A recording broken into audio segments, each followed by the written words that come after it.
Olá, começa agora na sua TV Assembleia o Contraplano, nosso encontro semanal para falar de temas debatidos no Parlamento e assuntos de interesse da população.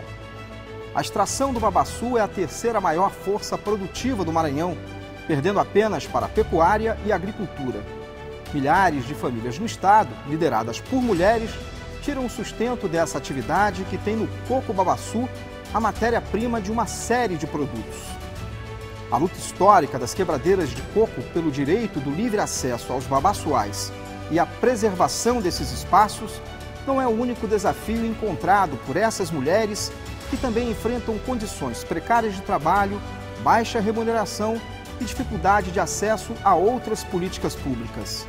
É sobre essas questões que o Contraplano de hoje vai discutir.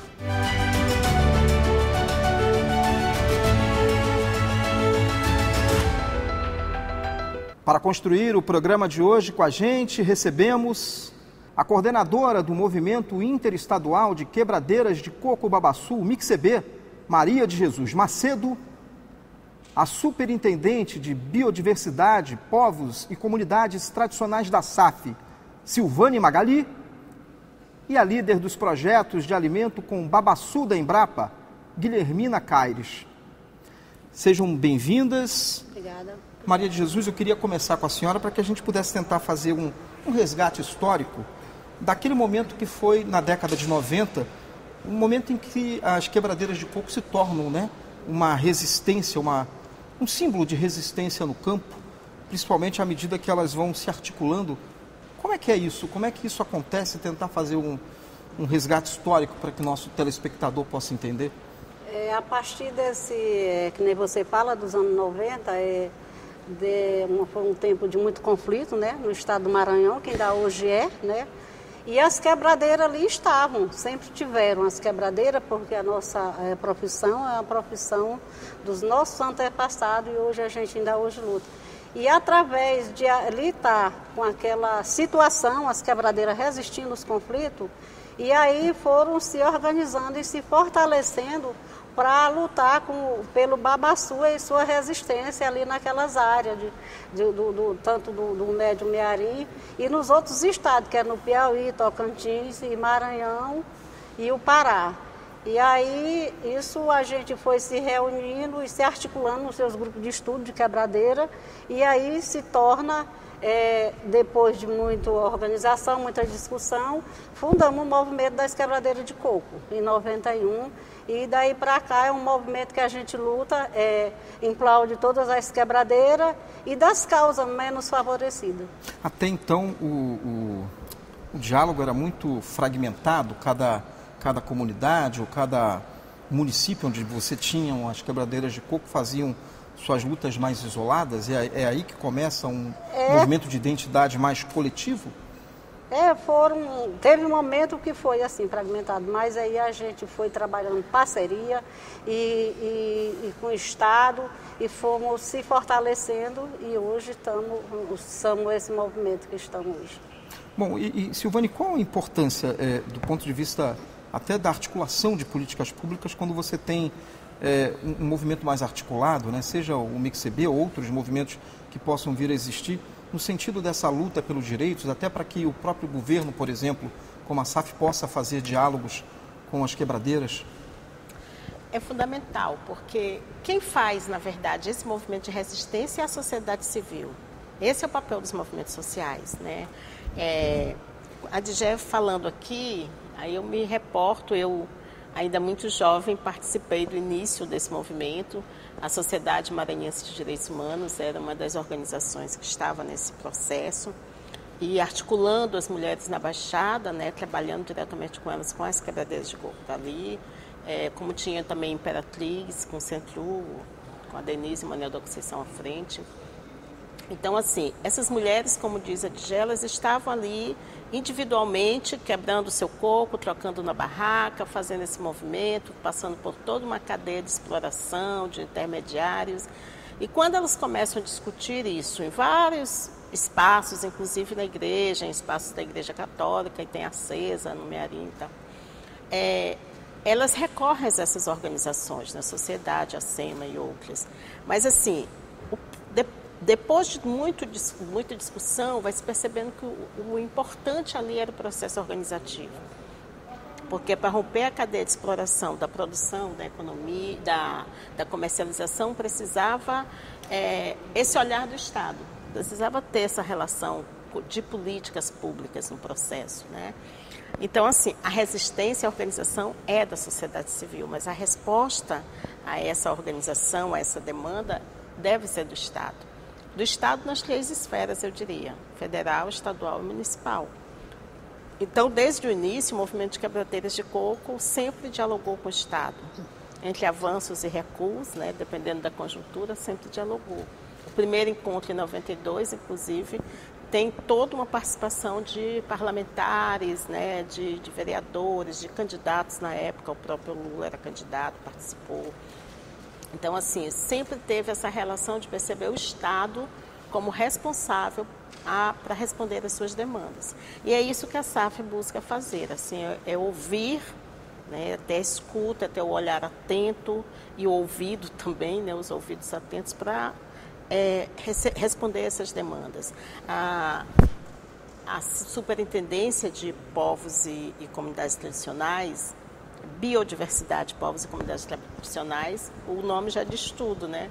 Então, assim, busca esse diálogo, busca olhar para essa biodiversidade, que no caso aqui específico são os babaçuais, são os territórios do babaçu, onde ali não é só o babaçu, é gente com uma ancestralidade, como a DG coloca. Então, assim, é nesse sentido que a SAF busca como tratar essa biodiversidade no sentido de o babaçu enquanto um produto fundamental na cadeia extrativista do Maranhão, mas também os seus derivados, que é o que a DG certamente falará, a Guilhermina, o que se pode produzir, inclusive em relação hoje, numa demanda que bate forte às nossas portas, que é a segurança alimentar, né, e nutricional. Que é isso que agrega o valor, né? Exatamente. Então, é nesse sentido que a SAF, ao ouvir, ela tenta responder isso em forma de políticas públicas, né? E aí isso não pode existir se não for no diálogo com esses movimentos, no caso específico aqui, o ICB. Quando a gente está falando desses 4 estados, até que a Maria José, a DG, né, citou Maranhão, Tocantins, Pará e Piauí, a gente está falando em mais ou menos, Guilhermina, 300 mil pessoas que fazem parte, ou mais do que 300 mil pessoas, né? Aqui no Maranhão, onde é que se concentra mais? Em que região? E as realidades, elas são muito diferentes, por exemplo, se a gente está falando de uma quebradeira de coco ali mais próxima do sul do estado, é diferente daquilo que é as necessidades, daquilo que são as demandas de quem está em outra região, na Baixada, por exemplo? Primeiro, é muito difícil hoje a gente definir de fato quantas são as quebradeiras de coco daqui do estado do Maranhão e dos estados que têm ocorrência de babaçu. A gente ainda utiliza, né, esse dado que é da década de 90, de 300 mil pessoas, né, 300 mil famílias, porém mais recente, em um evento que foi realizado aqui em São Luís, né, o Diálogos do Babaçu, um colega nosso da Embrapa do Pará fez um estudo, né, uma estimativa analisando essa linha histórica, né, de censo principalmente, em que os dados oficiais não necessariamente eles estão mostrando de fato quantas quebradeiras de coco nós temos, né? Inclusive nesse estudo estimativo desse colega, a gente verifica o decréscimo das pessoas que se autodefinem, denominam como quebradeiras de coco. Então, ele chegou aí numa estimativa de menos de 100 mil pessoas, né? Nossa. Então, assim, a gente tem essa discrepância de dado, né? Então, assim, eu penso que com até a vivência, né, da DGE, se a gente falar em 300 mil pessoas, isso não vai ser um dado absurdo, né? Eu penso que seja isso.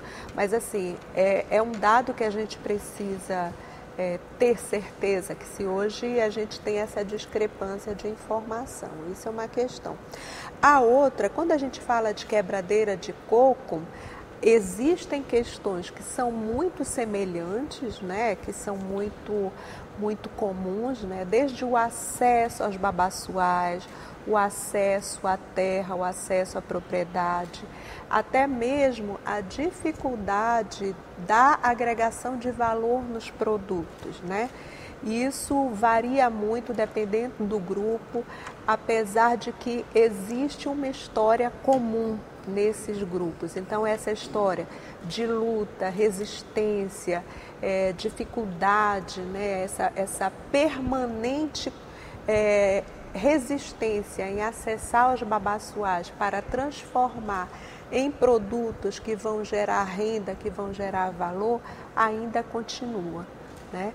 E quando a gente fala de agregação de valor, a gente também fala aí na necessidade de fazer essa relação entre o conhecimento tradicional, né, o conhecimento de fazer o alimento, de processar o alimento, né, que vem aí da ancestralidade dessas mulheres, como também a possibilidade da gente incorporar ciência, tecnologia e trabalhar a melhoria das formulações existentes e até mesmo identificar novos produtos alimentícios à base de babaçu. E esse tem sido um dos propósitos, uma das linhas de atuação da Embrapa aqui no Maranhão, né? Desenvolver novos produtos alimentícios, novos processos alimentícios à base de babaçu com as quebradeiras de coco.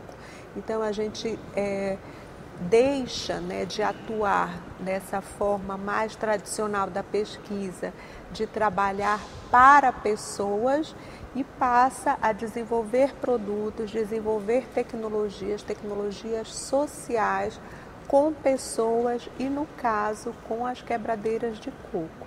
Ainda temos muitos desafios, né? Principalmente o envolvimento, o engajamento de jovens em toda essa cadeia de valor, que é o babaçu, na padronização dos produtos, enfim, a gente ainda tem uma série de desafios, mas por meio de uma rede, né, da gente fomentar essa rede de instituições, de organizações da sociedade civil e mostrar que é possível a gente superar essa imagem do babaçu associado à pobreza, à miséria, ao sofrimento, como o babaçu, uma espécie da biodiversidade, da sociobiodiversidade, que é capaz sim de gerar renda, gerar valor e, mais do que isso, fortalecer a identidade social e cultural do Maranhão, representado pelas quebradeiras de coco e pela história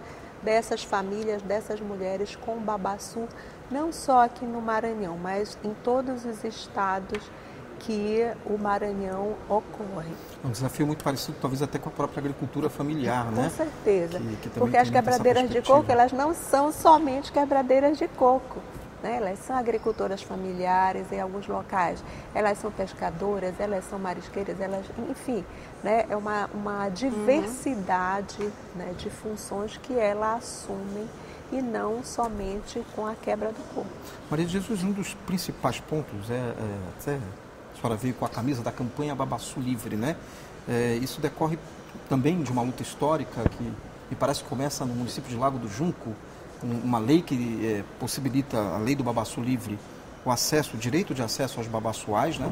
Tanto públicos quanto privados, e ao mesmo tempo, pela lei que se garante um pouco daquilo que é a preservação dessas áreas, né? desses espaços. Isso da conquista que é de 1997, eu estou enganado? Do ano, mas na década de 90, o primeiro município que consegue, para hoje já 25 anos se passaram, mais do que isso, o que de fato se tem em termos de garantias desse babaçu livre? Agora eu vou pedir para a senhora responder no próximo bloco, porque a gente já está ali chegando no intervalo, então eu vou repetir essa pergunta para a senhora no próximo bloco, tá bom? Chegamos ao fim do primeiro bloco aqui do programa Contraplano de hoje, vamos para um rápido intervalo e na volta continuamos a nossa conversa.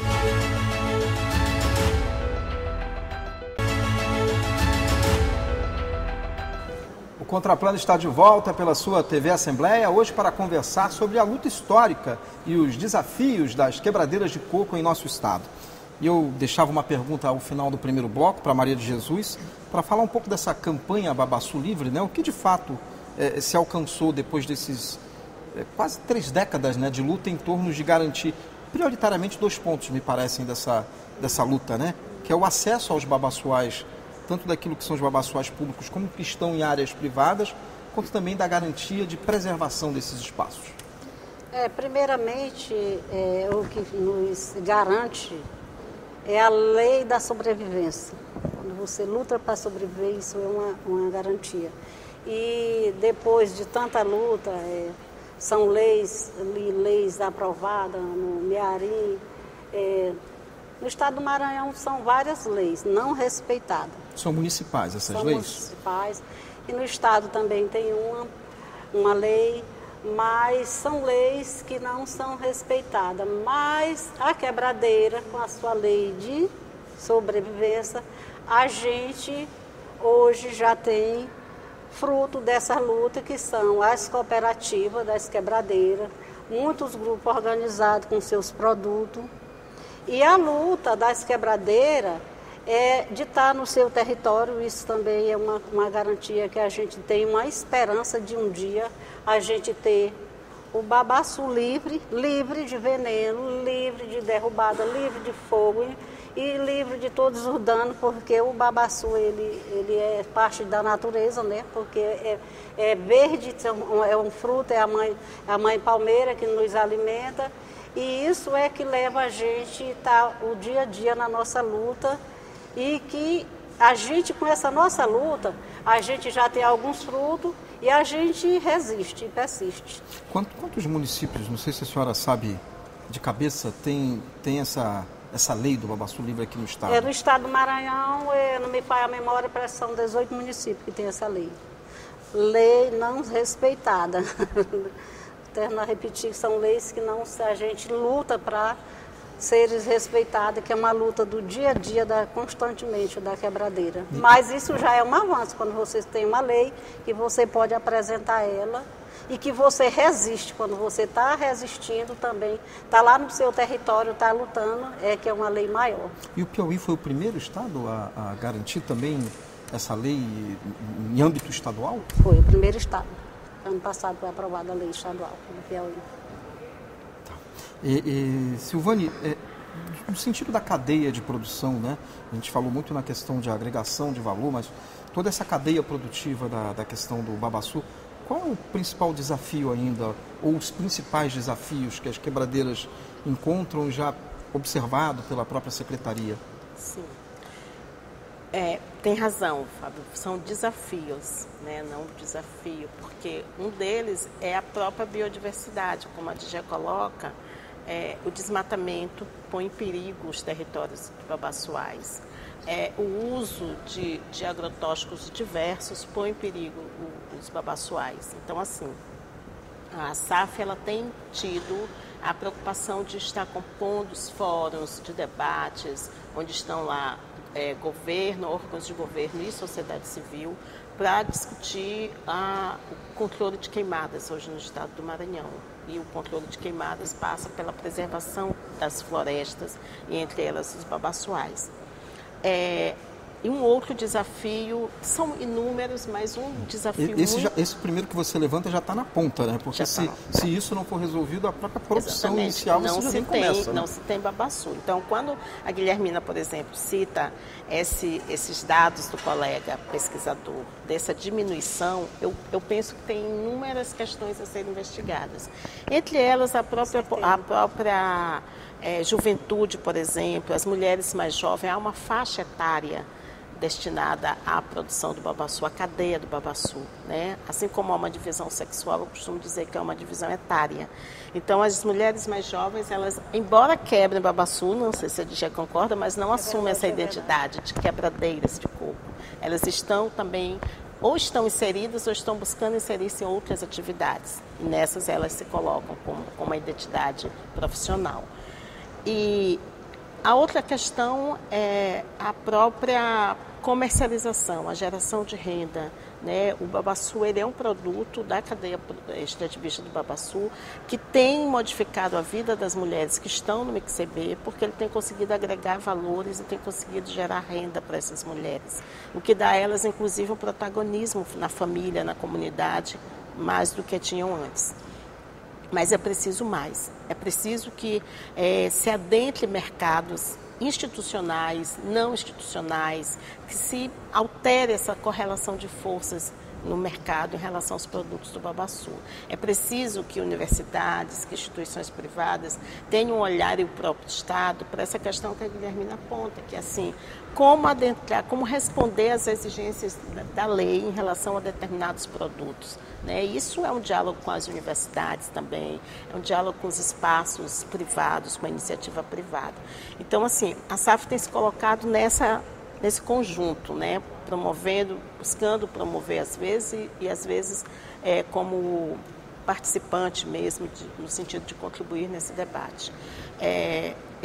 O que a Guilhermina aponta do encontro recente de diálogos do babaçu tem essa perspectiva, mas outras tantas, inclusive a feira que a SAF promoverá em dezembro, de 5 a 7 de dezembro, a Feira da Agricultura Familiar, porque o extrativismo, como a Guilhermina coloca, é agricultura familiar. As quebradeiras de coco não são só quebradeiras de coco, elas são extrativistas. Pelo próprio conceito de agricultura familiar de 2003, criado, né, adotado pelo MDA, a agricultura familiar engloba esse conjunto de trabalhadores, entre eles os extrativistas diversos, quebradeiras de coco, andiroubeiras, carnaubeiras e outros. Então, é nesse sentido que a SAF tem se colocado, assim, tentando enfrentar esses desafios. O desafio da comercialização é muito grande. E é grande, Fábio, sobretudo porque as mulheres precisam também se sentirem senhoras do mercado, estarem no mercado. Então, esse processo organizativo é fundamental para as mulheres se perceberem pertencentes ao mercado, seja ele institucional ou não. E as mulheres que estão inseridas, trabalhadoras quebradeiras de coco inseridas no MICCB, elas conseguem já compreender plenamente isso e dialogam no sentido de estarem nos programas governamentais de compras. Né? Então, a merenda, a alimentação escolar tem a participação fundamental dessas mulheres no diálogo para garantir que os produtos da merenda escolar incorporem os produtos do babaçu e outros espaços de compras institucionais. Mas elas também vão para outros mercados, com cosméticos. Mas quando a gente diz assim, quem são essas mulheres? As mulheres do MICCB, que estão em algumas regiões, mas a gente precisa trazer mais e mais mulheres quebradeiras de coco do Maranhão para esse processo. Então, a SAF também se coloca nessa perspectiva, só para finalizar aqui, nesse momento, de trazer essas mulheres, de contribuir nesse processo. Reafirmo, o movimento é responsável pela sua organização, mas o Estado pode criar estratégias também de fomentar, de contribuir nesse processo. E aí eu sempre costumo dizer, a luta pela cadeia dos babaçuais, enquanto cadeia produtiva, ela compreende alguns aspectos fundamentais, que é o ambiental. Se não tiver cuidado com isso, não se tem babaçu. Né? O étnico-racial, porque ali é um território ancestral. Então, as questões perpassam por toda como a Guilhermina diz, assim, não se faz sem o diálogo, sem compreender aquelas mulheres, sem compreender os seus saberes. Né? Não dá para a universidade chegar em Embrapa ou SAF e dizer vai ser assim, agora os produtos serão esses dessa forma. É preciso trazer esses conhecimentos ancestrais, não para endeusá-los, mas para dialogar e, a partir deles, a gente construir e reconstruir. E também o aspecto social, que é essa organização, né? Esse processo, inclusive, de pensar as gerações, de pensar os jovens que saem dos territórios babaçuais. Como trazê-los? Como trazê-los através das inovações tecnológicas, sejam elas digitais ou outras. Né? Então, é bem nessa perspectiva que a SAF tem se colocado. Para que o telespectador possa entender, Guilhermina, quando a gente está falando na extração do babaçu, a gente está falando num valor muito pequeno daquilo que é extraído. Quando você fala na cadeia dessa agregação de valores, que é o que vocês estão falando, a Silvânia, a Guilhermina, é de você possibilitar a essas quebradeiras também, não só extrair, fazer a extração daquilo que é o produto, daquilo que é a matéria-prima, mas também, de alguma forma, fazer o produto final ficar dentro daquela comunidade, né? Mas isso ainda não é para todos. E que tipo de possibilidades ou de produtos finais, por exemplo, existem aqui no Maranhão, daquilo que é a agregação de valor que você pode fazer com essa matéria-prima? E aí, Digé, com certeza, vai confirmar o que eu vou dizer, que do babaçu tudo se aproveita, né?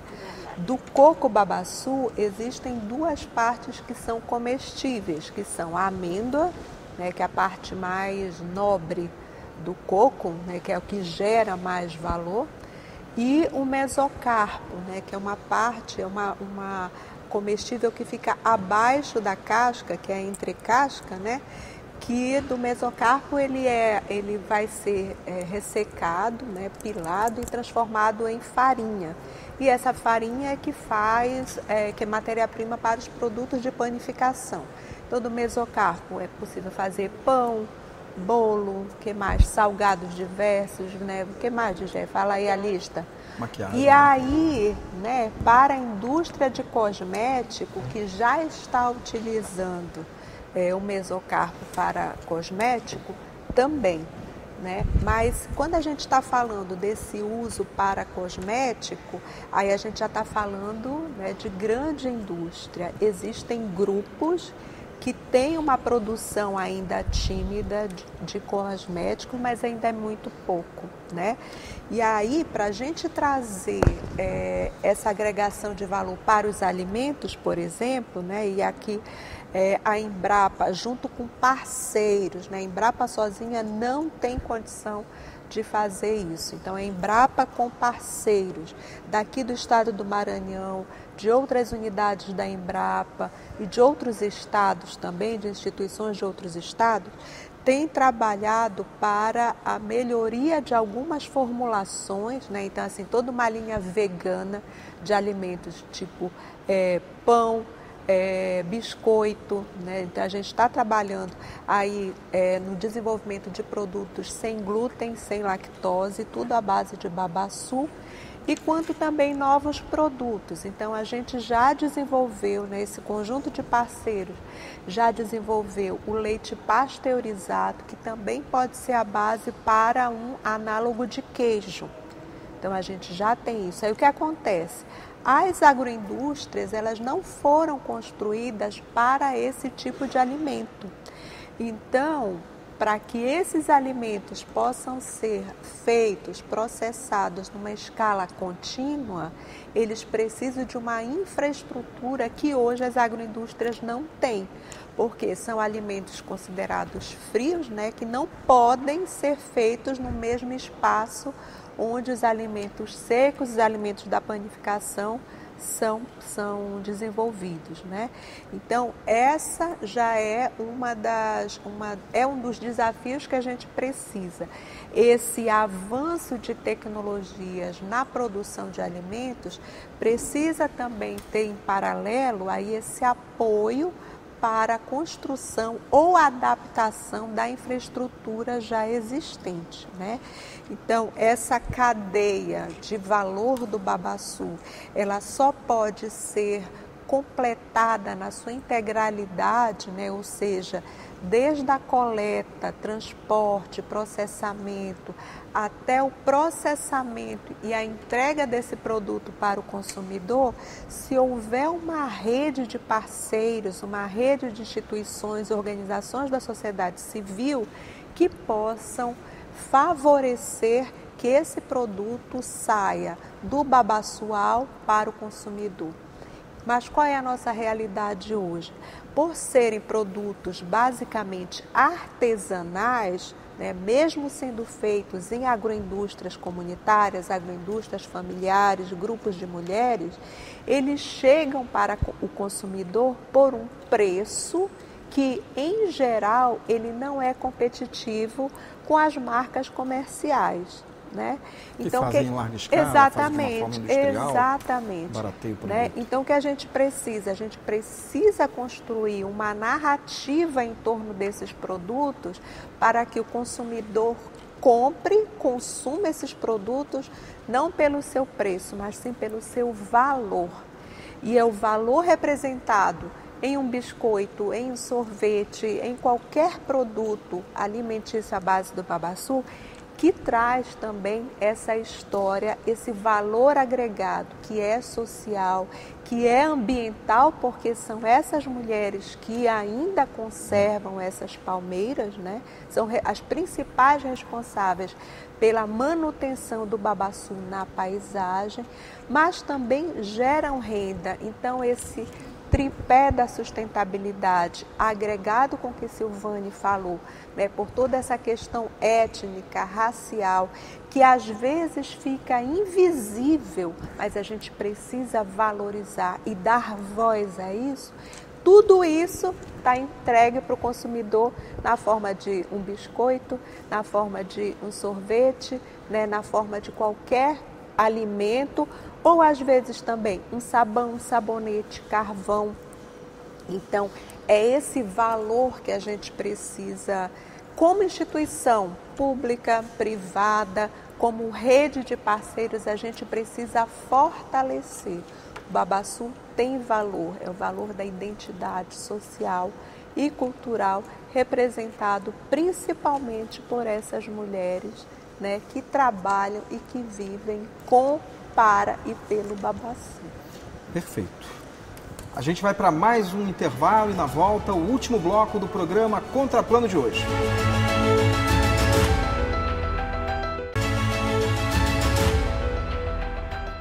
Voltamos para o último bloco do programa Contraplano aqui pela sua TV Assembleia. Hoje conversando sobre a luta histórica e os desafios das quebradeiras de coco em nosso estado.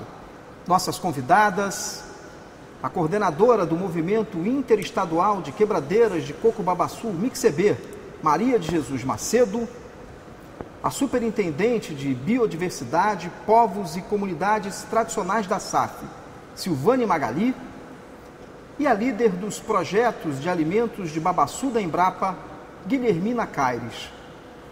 Maria de Jesus, eu queria também ouvi-la sobre essa questão da cadeia produtiva. Onde é que a senhora acha que está o principal desafio, né?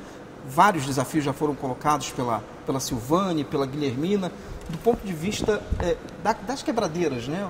Quais são os principais? Ainda hoje, como eu relatei no início, o principal desafio das quebradeiras é o conflito. O conflito no campo. Os nossos territórios, recentemente a gente teve notícia de assassinato. A quebradeira, ela vive o conflito diariamente nos seus territórios. De uma liderança quilombola, né? Várias, teve a morte de uma liderança, e as quebradeiras, esse é um dos conflitos que a gente passa como quebradeira e como resistente naquele território. Os vários territórios passa isso nesse... a gente veio dos anos 80 até hoje, pouca coisa foram feita pela quebradeira e pelo trabalhador rural, porque quem está ali nos seus territórios, que a gente tenta produzir, a gente tenta tudo, é que nem eu falo, é a lei da resistência, a gente está se amparando na lei da resistência, porque até hoje, com tanto desmando, as comunidades quilombolas, território, ribeirinho, todo mundo está vivendo isso e a gente, a política partidária fala muito, mas executa pouco. Então, os nossos anseios, a gente tem tido poucos resultados. E é uma coisa que a gente fica abalada, eu como quebradeira, tive uma grande perda em 91, né, de familiares, e que ainda hoje, né, quando a gente estava naquele momento ali no escritório, chegou aquela notícia, a gente fica assim achando que, mas a gente se avalia que a gente já fez muito, mas naquele momento eu fiquei assim, como que era que a gente estava celebrando o momento daquele acontecer muito perto da capital de São Luís, uma coisa daquela, então é muito triste. E que isso é o que a quebradeira passa o dia a dia dela, o trabalhador rural passa o seu dia a dia. A gente estava falando em alguns momentos também da dificuldade do envolvimento das novas gerações nessa prática, né, na cultura da quebradeira de coco. Como é que vocês avaliam isso? Eu avalio assim, né? Porque a política partidária, eu falo novamente, a política partidária intimida muito a pessoa que é humilde, analfabeto, ele intimida muito. Muitas vezes a pessoa vai dizer quem eu sou. E aí é na hora de eu me identificar que eu vou dizer que eu sou estudante. Como que eu sou de uma família de quebradeira de coco, eu sou negro, eu sou quilombola, eu sou índio, e eu vou dizer que sou estudante. E na zona urbana existe muita quebradeira de coco. Isso é um desafio. E é por isso que apareceram esses dados diferentes, porque isso é as pessoas que vão dizer que eu sou, vai dizer, eu tenho que falar isso, muitas vezes eu não posso me identificar. E que o Brasil acontece isso, não é só no estado do Maranhão, é em nível de Brasil. Uhum. A senhora acha que essa dificuldade das novas gerações estarem dando continuidade, né, a essa questão do movimento das quebradeiras de coco tem muito a ver com essa coisa mais pejorativa? Era disso que a gente estava falando, não era? Sim. E como eu falava, há um preconceito sobre a ruralidade, né? No Brasil, no Maranhão em particular, mas não só, de pensar que o lugar do interior, do rural, é o lugar do atraso. Então, para a juventude que tem um nível de escolaridade hoje no Brasil, no Maranhão, de ensino médio ou cursando ou concluído o ensino superior, há uma resistência em se ver nesse lugar de poucas oportunidades, às vezes de nenhuma oportunidade, com esse nível de ensino. Eu sempre digo, eu não gostaria de estar também nessa situação, se eu tivesse um nível de escolaridade numa situação tão difícil, onde pai e mãe foram analfabetos ou semi-analfabetos. Eu não queria morrer no cabo da enxada, igual os meus antepassados, então acho que é isso que a juventude exige. É que a gente possa olhar para, eu digo a gente, poder público, possa olhar para essa situação e ver que é preciso ter um tratamento diferenciado. Então, mas não vejo falta de identidade com o território, identidade com a agricultura familiar, com o extrativismo. Eu penso que se esses espaços e essas profissões, né, deem condições mínimas de oportunidades para essa juventude, aquilo que a Guilhermina falava, uma agroindustrialização onde permita adentrar o mercado com mais condições de competir, de agregar renda, né? Eu penso que é possível manter o jovem no campo. A saída passa a ser opcional e não compulsória, né? Então, eu vejo dessa forma e é nessa perspectiva que a gente tem discutido dentro da SAF, como que a gente traz essa juventude para o campo, para interagir com as diversas faixas etárias e agregando à função dessa juventude valores que lhes interessam. É a tecnologia, seja digital ou não, a inovação, como é que ela atrai a juventude? Né? Como é que o jovem vai estar na agricultura familiar, participando como quebradeira de coco, como os homens também estão na cadeia do babaçu, né? A gente fala as cadeias, as quebradeiras, mas eles estão em várias etapas. Então, como trazer esse jovem, essa jovem para participar, mas dentro de condições que lhes são bem peculiares, né? Que são diferentes da penosidade do trabalho que a agricultura familiar tem, que teve para os seus pais. Então, é nesse sentido que a gente tem buscado, enquanto SAF, fazer essa discussão da geração, das novas gerações, da juventude. E a gente sabe que tem comunidade que só tem velhos e mulheres. Então, assim, como a gente sai hoje, tem vários estudos no Brasil mostrando e discutindo, problematizando essa evasão da juventude do campo. Nesse caso, essas comunidades não dariam continuidade a essa atividade? Exatamente. Então, se a gente não discute isso, se a gente não olha isso com acuidade, nós vamos ter depois comunidades que, ficaram vazias, porque os velhos morreram, né? Então, a juventude não está ali.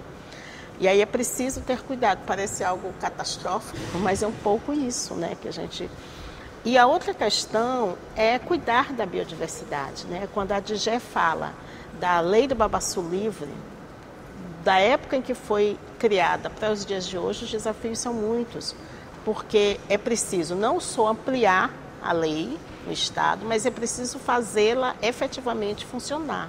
E aí fazer funcionar é cuidar dessa biodiversidade. É entender que o babaçoal precisa ser um acesso livre, um bem comum para essa população. É preciso entender que as queimadas, as derrubadas, o uso de agrotóxico é algo a ser tratado, olhado, combatido em prol da biodiversidade. Porque se a gente fala de segurança alimentar, se a gente fala de sustentabilidade, fundamentalmente a gente precisa ter esse olhar. E o chamado da DGE, né, é um chamado para olhar a sociobiodiversidade, é para olhar para o território enquanto espaço geográfico, mas esse território é território de gente, de vida, de seres vivos em geral, né? Então é preciso olhar para a fauna, para a flora, para as pessoas, nas suas várias faixas etárias. Então, o chamado da DGE, a fala da DGE é exatamente esse desafio para o poder público, eu diria para o Estado brasileiro, nas suas 3 esferas de governo. E aí eu me sinto assim, muito à vontade para falar em nome do secretário Bira do Pindaré, que é alguém que vem de uma relação com os movimentos sociais, não agora de secretário, mas que traz essa relação, essa experiência para dentro da secretaria, para nos provocar, nos chamar sempre a atenção enquanto equipe técnica a ter esse olhar, a olhar para essa sociobiodiversidade, a se comprometer com ela e traduzindo isso em políticas públicas. Se não as efetivamente feitas pela secretaria, formuladas pela secretaria, mas em parcerias com outros sujeitos, né? Sejam as instituições de pesquisa, as universidades, a iniciativa privada e, sobretudo, os movimentos sociais nesse diálogo.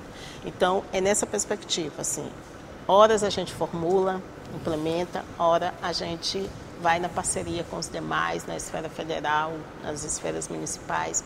A feira da agricultura familiar agora ser realizada em dezembro, de 5 a 7. É na Lagoa da Jança e aparentemente parece assim, mas é um lugar que não é de agricultores e agricultoras, né? Uma área nobre, é um lugar... Mas aí a gente diz, a cidade é de todos e de todas. E a agricultura familiar envolve a todos nós, né? Nós consumidores. Então, é importante que a gente dê visibilidade a esse alimento, é importante que a gente diga que a agricultura familiar traz o alimento para as nossas mesas todos os dias, é importante que a gente, isso que a Guilhermina fala, que é um processo educativo, de dizer para a juventude, para as crianças, existe o babaçu no Maranhão, e ele nos dá alimento, e ele nos dá um cosmético, enfim, dar a conhecer esses produtos, a agricultura familiar, o nosso extrativismo e aqui especificamente o babaçu. A gente está chegando já no finalzinho do programa, mas eu queria ouvir a Guilhermina e finalizar com a Maria de Jesus, só para que a gente pudesse fazer um encerramento. Considerações sobre esse tema ou qualquer outro tema, Guilhermina, que você queira fazer para a gente poder finalizar aqui. Eu, ouvindo a Digé, né, a Silvane falando, fiquei pensando que talvez um desafio que é tanto nosso como representantes de instituições públicas, privadas, movimentos sociais e outras organizações da sociedade civil e até mesmo da comunicação, né, da imprensa, dos órgãos de comunicação, é da gente começar a perceber o babaçu como o elemento principal não de uma cadeia, né, porque cadeia a gente tem elos e cadeia é linear. E a gente percebeu o babaçu como elemento central de um sistema alimentar, de um sistema em que todas as atividades se conectam. E não somente as atividades agrícolas, extrativistas, mas também com a inclusão de atividades não agrícolas. Por exemplo, turismo de base comunitária, turismo étnico, gastronomia, outras atividades em que a comunidade, o município, o território desenvolve e realiza, né? Esse território onde existe presença de babaçu, mas também quando a gente passa a perceber o babaçu como elemento central de um sistema, a gente consegue, inclusive, envolver jovens para as atividades que ele tem afinidade, com as ferramentas que hoje ele entende a linguagem, que falam uma linguagem que ele se considera próximo, né? Então a gente começa a perceber o Babaçu como esse elemento agregador, né? E essa visão é uma visão que precisa ser exercitada. E principalmente para nós, representantes de instituições públicas, nós que somos agentes públicos, estabelecer esse diálogo com os representantes principais, que são as pessoas que vivem com o Babaçu, para o Babaçu, pelo Babaçu, e colocar a nossa atuação institucional, profissional, ao serviço dessas populações para desenvolver tecnologias, serviços, desenvolver atividades com essas pessoas.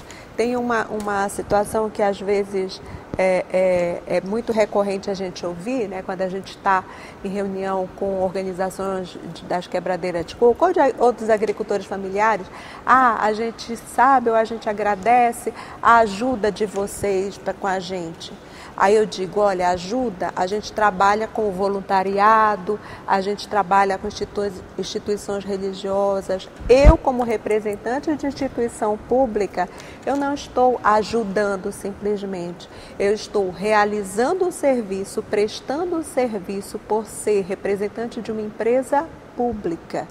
Então, é esse trabalho que é público, que está a serviço dessas organizações, é que vai, por consequência, causar impacto social, impacto ambiental positivo. Então, não é simplesmente uma ajuda, e é sim atuação institucional, atuação profissional para valorizar essas famílias, essas pessoas e tendo por foco essas pessoas. Então, qualquer atividade nossa relacionada à tecnologia, a tecnologia não é o fim. Sim. A tecnologia é meio para promover a transformação, a melhoria da qualidade de vida dessas pessoas. Perfeito. Maria de Jesus, considerações finais?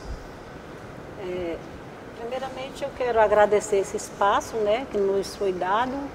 Como quebradeira, eu sou doutora na minha arte.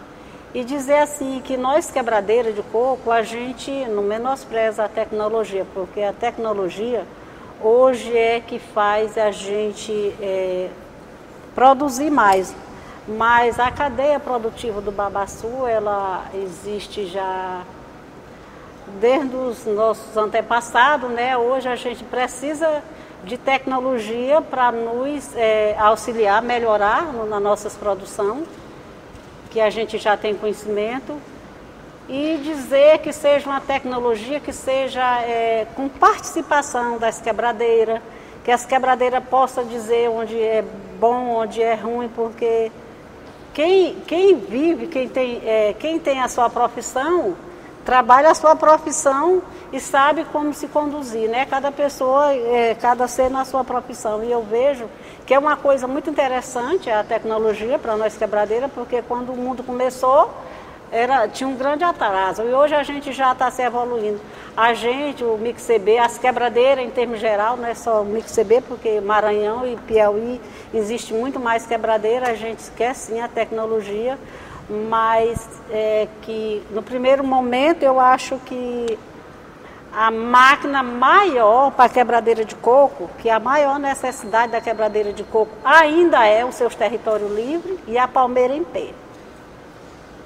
Perfeito. Muito obrigado por vocês terem vindo no debate de hoje. Chegamos ao fim do programa. Você pode assistir a reprise dessa edição em nossa programação ou em nosso canal do YouTube. Até a próxima semana com mais um Contraplano.